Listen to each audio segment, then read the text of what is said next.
ไม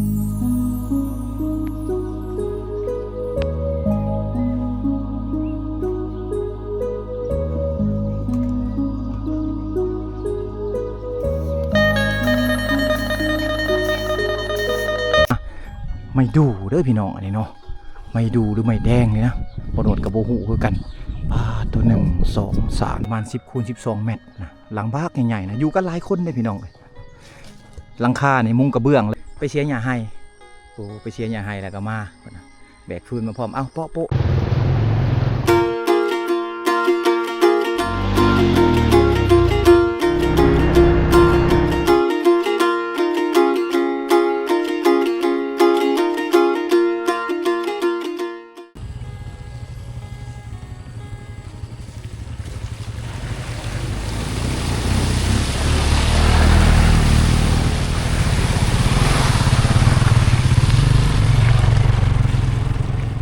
ทายสบายดีสวัสดีพ่อแม่พี่น้องอีกครั้งหนึ่ง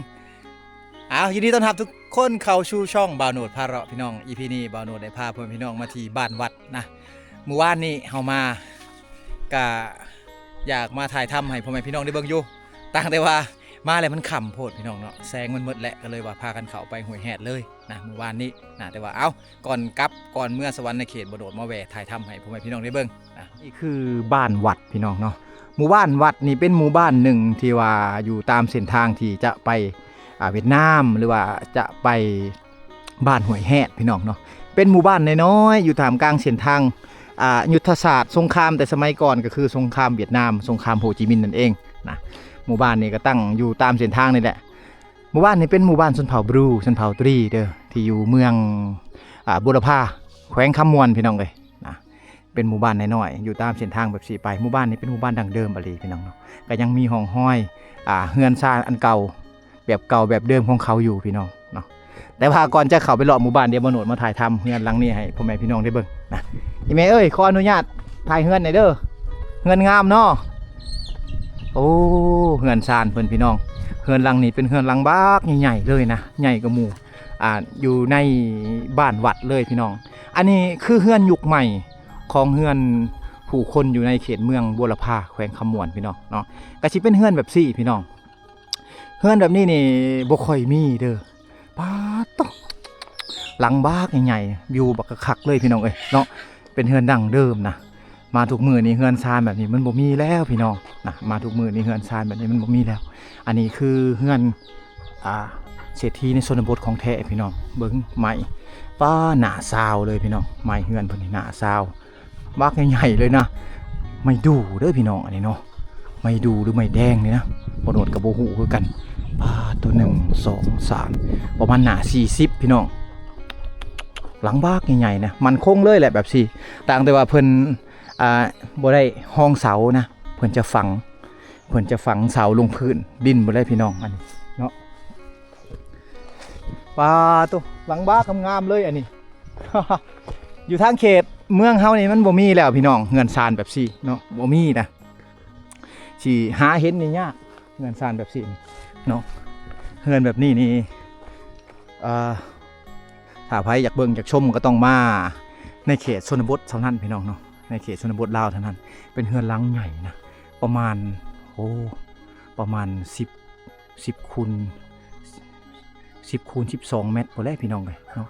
ประมาณ10 คูณ 12 เมตรนะหลังบ้านใหญ่ๆนะอยู่กันหลายคนเลยพี่น้องเลยหลังคาในมุ้งกระเบื้องแล้วเนาะแต่มีลวดลายก็คือเป็นท่าสีฟ้าท่าสีเขียวสีขาวสีแดงเด้อจะแตกต่างกับเฮือนเฮานะเฮือนบ่าวโหนดอยู่ในเมืองก็ยังบ่ทอเฮือนเพิ่นพี่น้องเลยอันนี้คือเฮือนเศรษฐีในชนบทอะไรได้เนาะเฮือนงาม เฮือนงามบ่ลีสุดยอดเฮือนซานเดี๋ยวย่างเลาะเบิ่งบรรยากาศอยู่บ้านวัดพี่น้องเนาะพาพ่อแม่พี่น้องย่างเลาะย่างเที่ยวก่อนบัดนี้ขอบใจเด้ออีแม่เด้อเอาเป็นย่างขอบใจหลายๆย่างเลาะก่อนบ่าวโหนดอาจจะบ่ได้ถ่ายทำเจ้าของเฮือนให้พ่อแม่พี่น้องได้เบิ่งเพราะว่าลูกเพิ่นแก้เสือร้านเพิ่นแก้เสือนะก็เลยว่าบ่ได้ถ่ายนี่คือบริเวณบ้านวัดคุ้มยับออกมานี่เป็นคุ้มทำอิฐพี่น้องเนาะต่างแต่ว่าชาวบ้านที่เขาอยู่ทางพี่นี่เขาจะเห็นเฮือน เดิมๆก่อนนะเฮ็ดเฮือนเก่าเฮือนเดิมก่อนเขาจะบ่ได้อันนั้นเขาจะบ่ได้เฮ็ดเฮือนหลังใหญ่นะนี่แบบซี่นี่จะเป็นเฮือนตะกี้เขาเฮือนแต่สมัยก่อนนะมุงอันนั้นพี่น้องเนาะเฮือนเขานี่จะมุงไม่พุ่งไม่พางเด้อเนาะเขาจะมุงไม่พุ่งไม่พางนะหลังคาเฮือนเขาเจ้านี่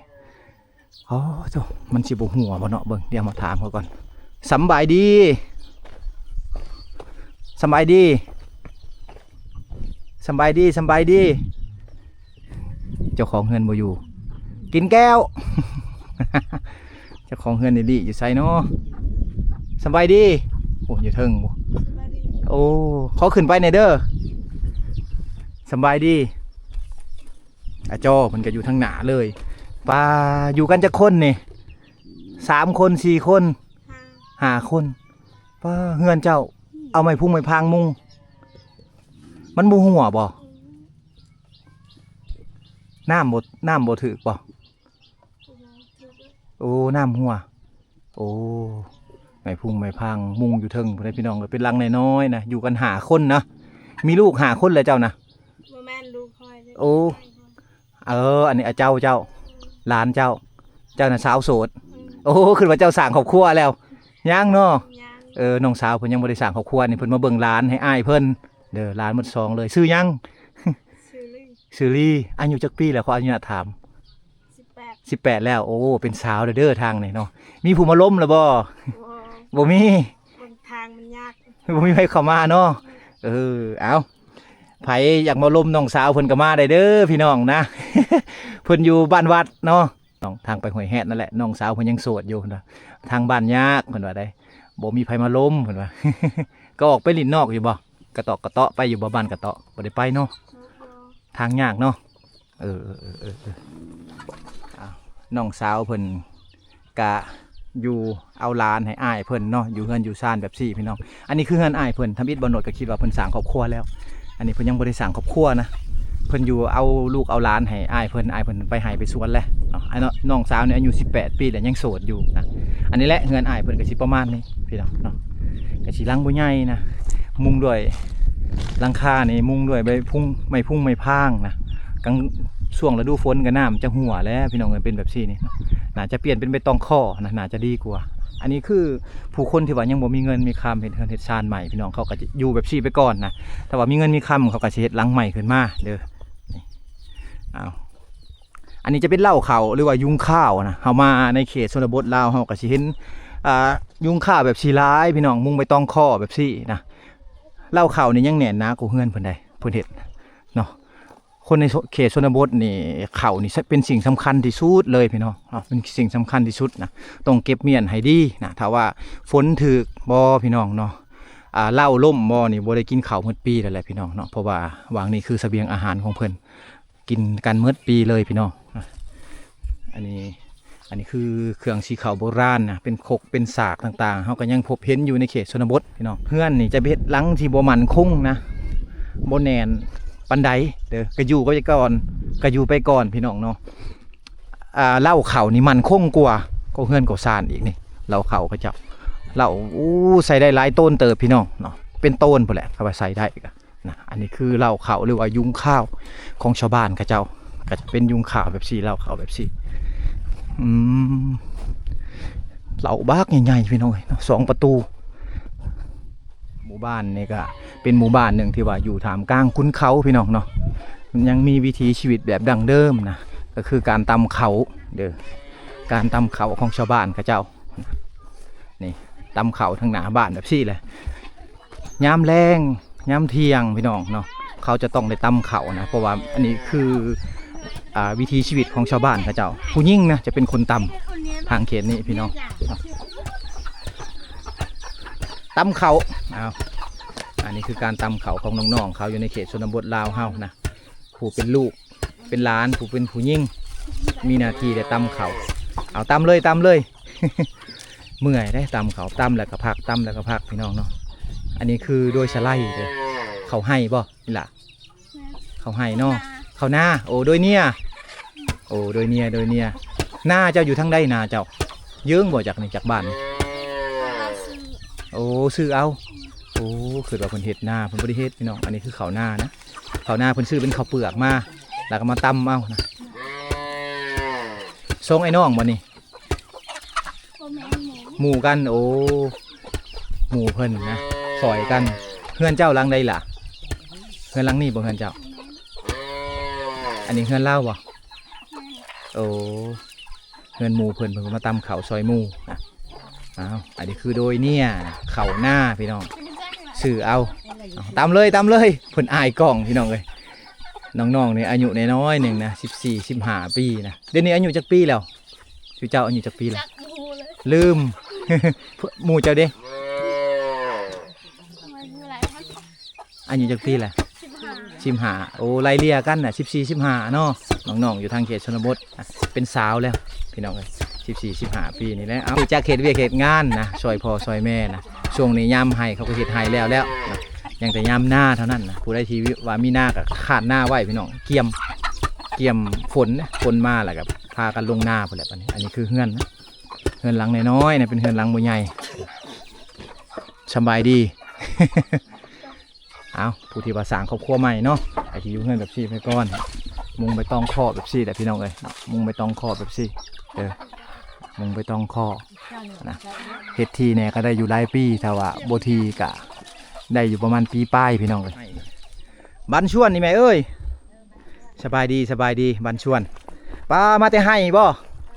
ป้าเยิ้งบ่ให้นี่ให้ไหนเนี่ยใกล้ๆนี่ใกล้ๆคือนี่เพิ่นมาแต่ให้นะแบกฟื้นมานำเนาะแล้วบ่ให้ไปเสียหญ้าให้โอ้ไปเสียหญ้าให้แล้วก็มาเพิ่นน่ะแบกฟื้นมาพร้อมเอ้าโป๊ะแม่เอ้ยเพิ่นคือสิเมื่อยใกล้ๆนี่แหละข้ามเซกอกไปนี่เนาะแม่เนาะเอาพูดแล้วนี่แหละอันคือวิธีชนบทพี่น้องเอ้ยเนาะอยู่ทางฝั่งลาวการไปไห้ไปสวนกับชิมิแบบนี้นะมือเศร้าถือแนวอยู่แนวกินไปหลังจากมาแล้วก็ถือด่วนฟืนมานำถือไม้มาพร้อมนะอันนี้คือวิธีชีวิตของเพิ่นนะ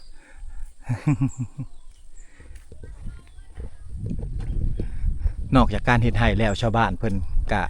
ยังพากันนะเลี้ยงงัวเลี้ยงควายเด้ออยู่ทางเห็นนี่ส่วนหลายเพิ่นก็จะเลี้ยงงัวซะส่วนหลายพี่น้องเนาะเป็นอาชีพหลักๆนะงัวมันได้ราคาพี่น้องงัวแบบนี้นี่เพิ่นจะบ่ได้ใส่สารเคมีนะสารเหล่งต่างๆให้งัวกินแต่ว่าเพิ่นจะเลี้ยงตามธรรมชาติแบบนี้ตามหน้าบ้านตามห้วยห้องคลองบึ้งพี่น้องเนาะตามเดินต่างๆนะที่ว่ามีหญ้าเพิ่นจะปล่อยมันไปแบบอิสระนะแต่ว่าในช่วงนี้เขาก็ต้องได้เบิ่งนำพี่น้องว่างัวมันไปหอดใส่แล้วนะผู้ที่ว่าเลี้ยงงัวต้องได้นั่งเบิ่งนั่งเบิ่งคือเห็นอะไรพี่น้องเอ้ยเฮือนซ่านเนาะเฮามาในเขตชนบทก็สิเห็นวิถีชีวิตแบบดั้งเดิมของชาวบ้านเขาเจ้านะบางคนก็ไปไห้ไปสวนมาบางคนก็ไปเบิ่งงัวเบิ่งควายนะบางคนก็เลี้ยงงัวเลี้ยงควายตามเดินบ้านแบบซี่อันนี้คือวิถีชีวิตชนบทของคนลาวเฮาอยู่ในเขตไกลศอกหลีกอยู่ในเขตลึกลับพี่น้องเนาะแต่ว่าก็ยังดีแหละแต่หลังคาเฮือนนี่เขาจะเอาแผงโซลาร์เซลล์มาให้นะเป็นหม้อยกไฟให้พร้อมพี่น้องเนาะเพื่อว่าให้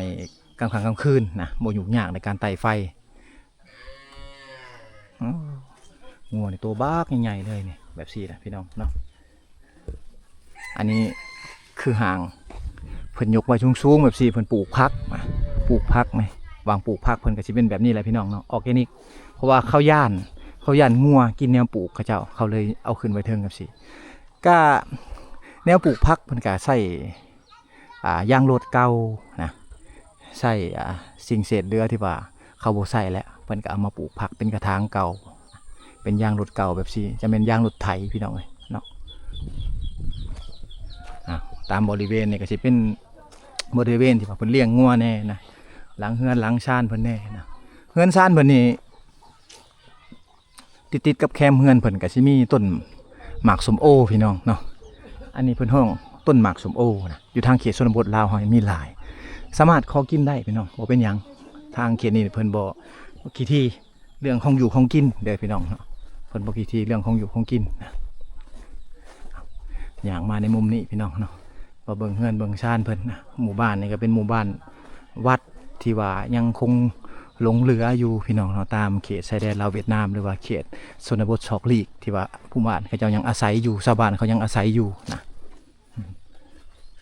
สมองเปาะจะแหละไปใช่ เราอาย แต่ก่อนบ้านนี้จะมีวัดพี่น้องเนาะบ้านนี้จะมีวัดแต่เมื่อก่อนนี่วัดจะอยู่นี่เด้อแต่เมื่อก่อนนี่วัดจะอยู่นี่หลังจากที่ว่าน้ำมันท่วมพี่น้องน้ำมันท่วมเสาะวัดนะเสาะตะลิ่งวัดเสาะ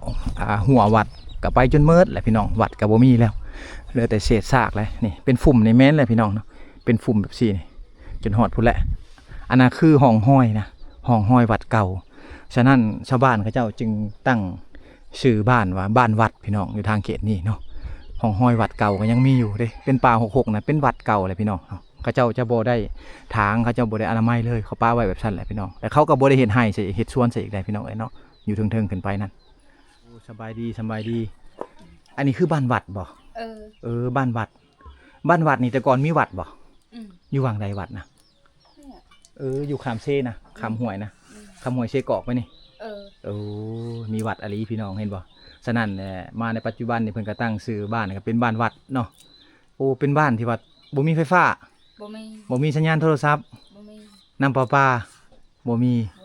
เวลาเฮาสิโทรศัพท์เฮาไปโทรใส่ซะโทรแต่บ้านกระโดดโอ้อยู่นอกผู้ป้าโตลินอินเทอร์เน็ตโทรศัพท์ต่างๆนะแล้วอยากเบิ่งคลิปต่างๆก็ต้องได้ไปบ้านกระเตาะพุ่นเนาะบ้านที่ว่าเพิ่นพัฒนาแล้วบ้านนั้นจะมีไฟฟ้ามีสัญญาณโทรศัพท์พี่น้องนะแต่จะมีน้ำลิ้นนะอยู่ทางนั้นนะจะเป็นบ้านที่ว่าพัฒนาแต่ว่าหมู่บ้านเพิ่นยังบ่ได้พัฒนานะ ก็อยู่ตามแบบซี่แหละพี่น้องเนาะอยู่ตามไร่ตามสวนนะยังไปใส่บ่ได้เฮือนมันก็เป็นเฮือนใหม่นะผู้เฮือนนี่แต่ด้นๆน่ะได้เนาะเฮือนใหม่แบบซี่นี่หน้าเสาเฮือนเพิ่นนี่หน้า10หน้า15พี่น้องเนาะทุกต้นเลยผู้ได้เสาใหม่ทั้งหมดเลยนะนี่แหละเป็นผู้พอมีแน่เพิ่นก็จะเฮ็ดเป็นเฮือนใหม่ผู้ใดที่ว่าสร้างครอบครัวใหม่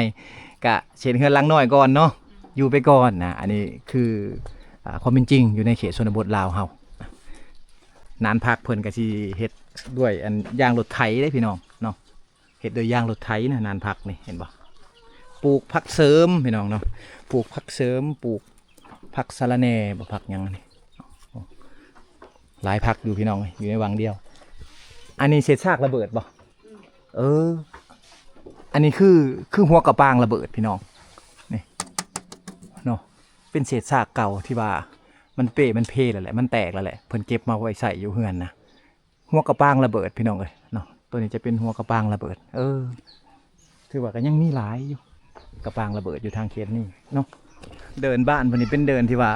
ชาวบ้านเขาเจ้าเลี้ยงงัวเลี้ยงควายนะตามหมู่บ้านพี่น้องเนาะนี่คือเห็นนี่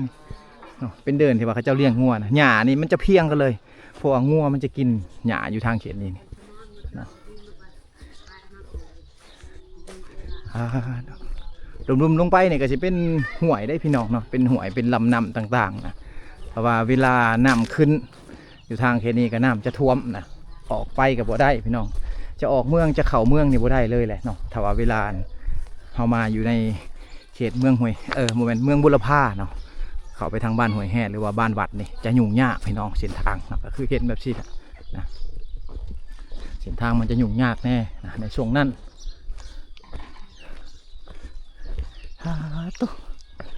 ยามน้ำมานี่หรือว่ายามฝนตกหลายๆนี่น้ำทางนี้มันจะท่วมเลยพี่น้องเลยเนาะน้ำมันจะท่วมเลยเวลาเขามาเนี่ยเขาต้องในย่อรถหรือแบกรถข้ามห่วยตัวนี้แหละพี่น้องเนาะ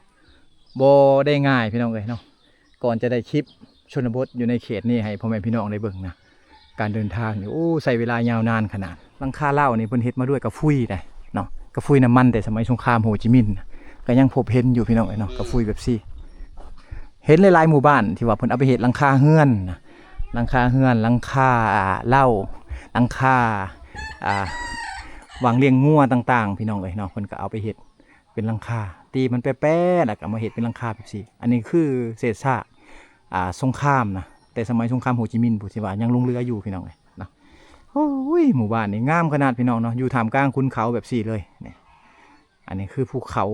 ที่ว่าเชื่อมต่อไปฮอดบ้านห้วยแห่นพุ่นแหละพี่น้องเนาะหรือว่าขันระหว่างเมืองบุรพาแขวงคำมวนกับเมืองวิระแขวงสวรรค์ในเขตเฮาพี่น้องเนาะที่ว่าขันกลางกันงัวควายเพิ่นหลายขนาดน่ะสะอ้อนน่ะคนอยู่ทางเขตนี่เพิ่น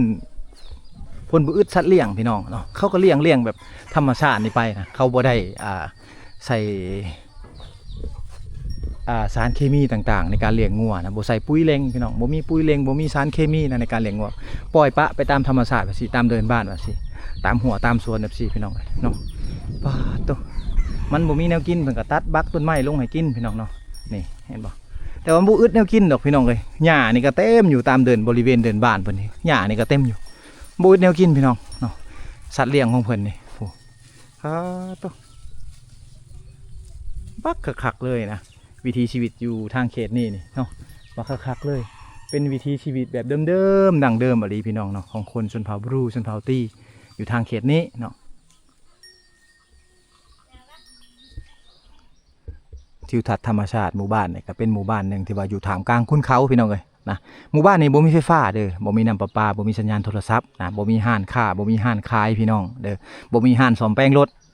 นะถ้าว่าไผจะมาลิ้นมาเที่ยวหรือว่าไผเข้ามาในเส้นนี้ต้องได้แปลงรถหรือว่าการเกียมรถให้ดีพี่น้องเนาะคือการเกียมอุปกรณ์การซ่อมแปลงรถแล้วก็ยางในอย่างต่างๆเนาะสำคัญคือยางในแหละยันรถตีนหัวพี่น้องเลยเนาะเหล็กงัดยางต่างๆต้องเกียมมาไว้นะเพราะว่าเฮาเข้ามาเขตนี้จะบ่มีห้านซ่อมแปลงรถเลยเด้อพี่น้องจะบ่มีห้านซ่อมแปลงรถเลยนะอันนี้ก็คือหมู่บ้านวาดพี่น้องหมู่บ้านเป็นหมู่บ้านหนึ่งที่อยู่ในเมืองบัวระพาแขวงคำม่วนนะเป็นหมู่บ้านชนเผ่าบรูชนเผ่าตรีเด้อที่ว่าเพิ่นอาศัยอยู่ข้างเขตนี้พี่น้องเนาะวิวบรรยากาศรวมๆกับเป็นวิวบรรยากาศที่ว่าคักงามพี่น้องเนาะอยู่ท่ามกลางขุนเขาอยู่ท่ามกลางแม่น้ำเซกอกถ้าเฮือนหลังใดเห็นเป็นเฮือนห่างๆพี่น้องเนาะแปลว่าเจ้าของก็เจ้าเสียแล้วเขาบ่อยู่แล้วนะลูกหลานเขาบ่อยู่แล้วเขาย้ายไปอยู่หลังใหม่ทางเขตนี้เขาก็จะม่างลงพี่น้องเนาะก็เหลือเศษซากนั่นแหละเนาะเฮือนซานเพิ่นก็เหลือเศษซากไว้นะตามหมู่บ้านแบบนี้นะก็ยังคนอยู่ยังบ่หลายพี่น้องเนาะมาในปัจจุบันนี่ก็วัยรุ่นวัยหนุ่มนะก็ไปหาหับจ้างทั้งหมดแหละพี่น้องหมู่บ้านวัดก็เป็นหมู่บ้านหนึ่งที่ว่าอยู่ที่เมืองบุรพาแขวงคำม่วนนะตามถนนหนทางหมู่บ้านนี่แม่นหมู่บ้านที่ว่าตั้งอยู่ตามถนนหนทางที่จะไปห้วยแฮดนะจะไปห้วยแฮดพี่น้องเอ้ยเป็นเส้นทางเดียวกันก็คือเส้นทางโฮจิมินห์นั่นเองนะเป็นหมู่บ้านที่ว่าผ่านศึกสงครามมาก่อนเมื่อก่อนหมู่บ้านวัดนี้เป็นหมู่บ้านที่ว่ามีวัดวาอารามเนาะแต่ว่ามาในปัจจุบันนี่ก็เปเพไปตามกาลเวลาหรือว่าช่วงนั้นก็ชื่อว่าช่วงน้ำหลากน้ำไหลแห้งพี่น้องเนาะเฮ็ดให้วัดนี่มันเปเพนะฉะนั้นเขาจึงตั้งชื่อบ้านนี้ขึ้นมาว่าเป็นบ้านวัดพี่น้องเอ้ยเนาะเป็นบ้านวัด